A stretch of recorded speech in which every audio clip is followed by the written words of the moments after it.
En un tiempo reiremos y recordaremos el gran baile en la plaza. Puede que nos encontremos o nos echemos de menos. Bé, els passos inicials per començar per obrir una escola de dansa és buscar un local on realment, particularment, ja tenim uns objectius. A partir d'aquí, els metres quadrats que una escola de dansa necessita per poder treballar amb alumnes. A partir d'aquí, què és el que es necessita per poder tirar endavant aquesta escola de dansa? Doncs és esperar i treballar molt amb moltes ganes de que les coses funcionin i que no són 2 mesos, ni són 3 mesos, ni són 6 mesos. És a partir d'un any que estem treballant amb moltíssimes ganes amb aquelles poques nenes que comencen a venir i que hem de treballar per motivar-les. A partir d'aquí, això va creixent, va creixent, va creixent. Que, de fet, és tal i com funciona la majoria de negocis. Que sempre hi ha d'haver aquella paciència i amb aquelles ganes de tirar-ho endavant i d'aguantar fins a l'últim moment. Doncs vaig decidir dedicar-me a la dansa una mica amb el pas dels anys. Vaig començar a dansa amb 4 anys i mica en mica sempre volia provar més estils de dansa, dedicar-hi més hores, fins que al final te n'adones que passes més hores fent dansa que qualsevol altra cosa. I és el que de veritat t'omple.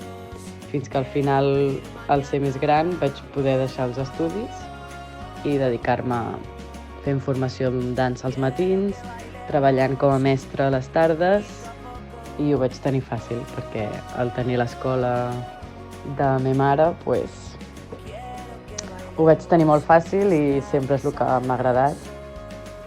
Inicialment, el logotip de l'escola és perquè als 17 anys vaig estar becada a l'Òpera de Varsòvia, a l'escola de l'Òpera de Varsòvia, per estudiar allà durant 3 mesos. Llavors, durant aquests 3 mesos vam estar convidades a un concurs on el logotip era el que tenim a l'escola i les experiències i tot el que vaig viure me van encantar i és el que vaig guardar quan vaig obrir l'escola, que vaig posar el logotip.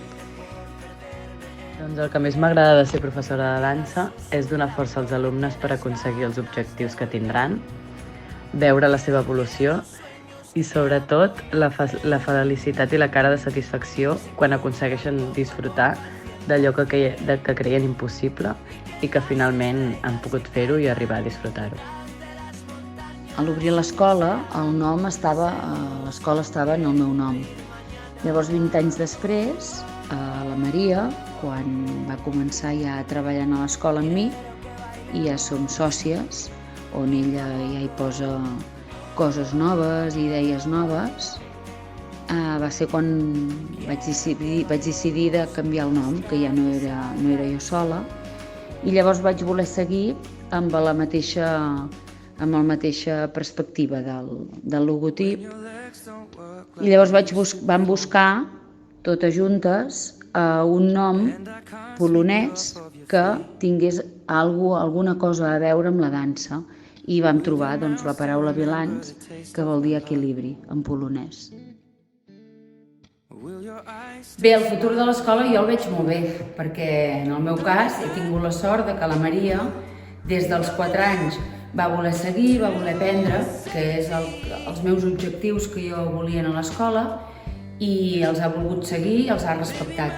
A partir d'aquí, el futur de l'escola ara ja és el de la Maria, que a mi m'encanta que ella aporti idees noves i el futur té un bon futur, perquè a partir d'aquí és el que ella decidirà i són coses que nosaltres evidentment ens posem d'acord encara, i encara queda molts anys perquè ens posem d'acord, però que m'encanta que porti idees molt noves. Durant 25 anys jo he tingut totes les idees que jo he volgut aportar a l'escola I a partir d'aquí, doncs ara les idees són les de la Maria, que està encantada i que està molt posada en l'escola i que li encanta.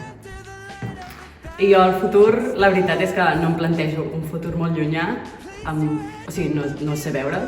El que sí que m'agrada és pensar en futurs projectes, encara que siguin petits, com ha sigut el dels dissabtes, ja feia temps que volia, ho vaig aconseguir, ara mica en mica hi ha altres projectes que espero poder aconseguir i l'únic que al futur és poder tenir la feina que tinc i com la tinc i saber-ho fer tan bé com fins ara.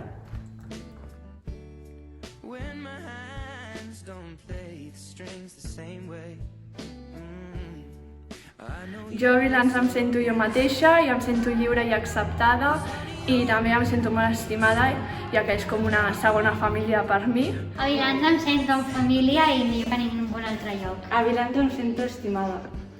Em sento còmoda, segura i puc ser jo mateixa. Vilans em fa oblidar-me de tot i m'ho passo molt bé.